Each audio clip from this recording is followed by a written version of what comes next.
Hello and welcome to this lecture. So, in this lecture, we will take our study of adjoint a little bit further. I have been telling you that adjoint and the operator are very intimately connected, and now we will see the connections between eigenvalues, eigenvectors of adjoint and the operator itself. So, this is a very important part.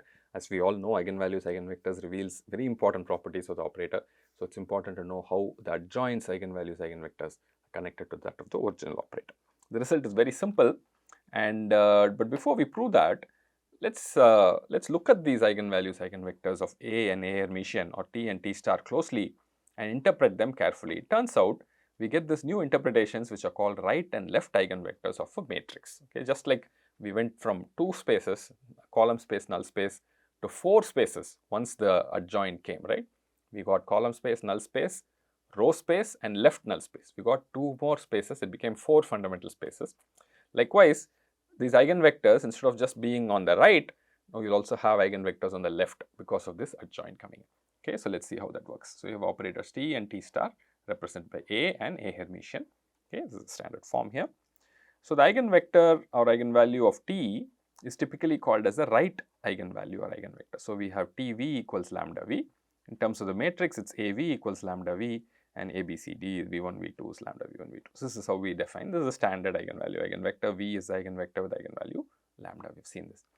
Now the eigenvalue eigenvector of T star is actually left eigenvalue for A. Okay, the eigenvalue and eigenvector of A Hermitian or T star are left eigenvalues of A. Okay, so how does that work? Let's say W is an eigenvector of T star with eigenvalue mu. Okay, so then you know T star W is mu W, right? Now, if you write it in terms of the matrix, it's A Hermitian W is mu W. Now, what do I know about this? I can rewrite this as, I can take, Hermitian on both sides. I can do conjugate on both, or the adjoint on both sides, or Hermitian on both sides. What do I get? This order will reverse, right? So, this is product of two, so order will reverse. You will get W Hermitian times A, like A Hermitian A is A, equals mu bar W Hermitian. So, this W Hermitian matrix, okay, so well you started with this guy is A Hermitian W equals mu W, and then this one is what? This one can be written as W1 bar W2 bar multiplying ABCD, the original A matrix, and giving you mu bar W1 bar W2. So, this vector, when it multiplies A on the left, comes through with only a scaling. Okay. So, W1, W2, W1 bar, W2 bar is now an eigenvector on the left for T, right, or A. Okay. That is the way one thinks about this kind of picture. Okay. So, these vectors W1 bar, W2 bar, we are thinking of them as vectors here. In this space, it is vectors. There are more general ways in which you look at it, in which these become some other type of quantities, and in that sense, even for the operator, the left operation makes sense. Okay. So, for now, I think the multiplication on the left is very well defined for us in this matrix. So, W1 bar, W2 bar multiplying this A gives you mu bar into W1 bar, W2 bar. So, clearly this definition is sort of the left version of this definition, right. So, this is on the right, right. The V1, V2 is multiplying on the right. Just compare here. W1 bar, W2 bar is multiplying on the left and coming through with only a multiplication and nothing else. Okay, so that's how the eigenvalue eigenvector relationship is, and this works on the left hand side for you. Okay, so notice the W and W Hermitian. Okay, so if W is an eigenvector for A Hermitian, W Hermitian is a left eigenvector for A with eigenvalue mu bar. Okay, mu conjugate. So, these are the connections that one needs to look at when you look at eigenvalue and eigenvector. Okay. So, here is a very simple and clean relation between eigenvalues of operator and its adjoint. So, here is the relationship. If lambda is an eigenvalue of an operator T, then the conjugate lambda bar is an eigenvalue of the adjoint T star. Okay. So, I wanted to point out one relationship. I am not sure if I emphasize that in any of the properties. Maybe I should do that now. If you take T star and take conjugate again, what are you going to get? You will get T. Okay. So, I hope that is clear. Okay. So, this relationship, I think I have not maybe emphasized this very cleanly, but this is T. Okay. The reason is, if you take A Hermitian and then do Hermitian again, you will get A for any matrix, right. So, this is one quick way of seeing it, but you can also go back and use this definition, right. So, if you put T star V dot U and then think about it very carefully, you will get, it will be V dot TU, okay. So, so one needs to look at this definition very carefully, and anyway the matrix clear thing is very clear.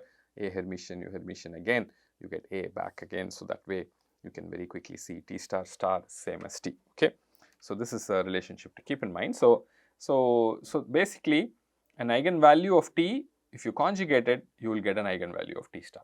Same way the other way also is true. If you have an eigenvalue of T star, you conjugate it, you get the eigenvalue of T. Okay, the eigenvalues are related like this. The proof is actually very simple. Since lambda is an eigenvalue of T, we know T minus lambda I is singular. Now, all you do, okay, so we also know for any operator T, dimension of range of S is the same as dimension of range of S star. S and S star are, the ranges will have the same dimension, right. We have seen that the row space equal to column space type relationship. Okay, so these two are the same, dimensions are the same. So, if T minus lambda I is singular, and if I conjugate or if I adjoint, take adjoint of T minus lambda I should again get a singular matrix. Okay, so what is T minus lambda I whole conjugate? It is T conjugate minus lambda bar I, and that also will be singular. So, once you have T star minus lambda bar I being singular, you know that lambda bar is a eigenvalue of T star, right. So, that is the definition of eigenvalue, right. T star minus lambda bar I is singular. So, lambda bar becomes an eigenvalue of T star. Okay, so this is an important fact to remember. Okay, so A and A Hermitian, if A has an eigenvalue lambda, A Hermitian will have an eigenvalue lambda bar. Okay, so very simple property. Likewise, it's a very nice orthogonality relation for eigenvectors. If you have an eigenvector of T with eigenvalue lambda and U is an eigenvector of T star with eigenvalue mu, then it turns out if lambda is not equal to mu bar, okay, lambda and mu bar are not conjugates of each other, then V and U will be perpendicular, be orthogonal. Okay, so it's a very interesting property of orthogonality of eigenvectors between T and T star. If they don't have the matching conjugate eigenvalues, the corresponding eigenvectors have to be orthogonal if you're looking at T and T star. Okay, so here's the proof. Proof is very nice and slick. Okay, you start by looking at this one. Okay, it's not clear why this should be the starting point, but this is a very interesting starting point. You start by looking at lambda V dot U. Okay, now lambda V dot U is the same as TV dot U. Okay, because why TV is lambda V? Because V is an eigenvector of T with eigenvalue lambda. Okay, you can also start here and go to the left side and right side, but anyway, this is what it is. This is the same as V dot T star U. Okay, you can start here also. You can start with this, but I'm just going from left to right. Okay, TV dot U is V dot T star U. Now TV is lambda V dot VU. Now what is T star U? V dot mu U, right. So, because U is an eigenvector of T star with eigenvalue mu, lambda is an eigenvalue of T with eigenvector V. So, this is how it works. Now, what is V dot mu U? Same as mu bar V dot U. Now, you push this to this side. So, you see lambda minus mu bar times V dot U is 0. So, if lambda is not equal to mu bar, V dot U has to be 0, and you get the perpendicular relationship. Okay. So, I hope this is clear to you. This orthogonality of eigenvectors and this conjugate relationship between eigenvalues are very important. Okay. So, here is a bunch of examples. I am not going to go do all of these in detail. I'll only do the fourth one, 1 minus 1. Okay. So, let us look at this example. I've made up this example. This is not there in the slides. I've just made it up so that it comes out to be something interesting. So, if you were to find the eigenvalues here, so you're going to say I minus lambda whole squared equals minus 2. So, that's the same as I minus lambda equals plus or minus root 2I. So, lambda is either 1 plus root 2I or 1 minus root 2I. Okay. So, 1 plus root 2 and 1 minus root 2I are the two lambdas here. So, if you look at A Hermitian, it's going to be minus I 2 minus 1 minus I, right. And then if I have to do eigenvalues here, minus I minus lambda whole squared equals minus 2. So, minus I minus lambda is plus or minus root 2I. So, lambda here is going to be either minus 1 plus root 2I or minus 1 minus root 2I.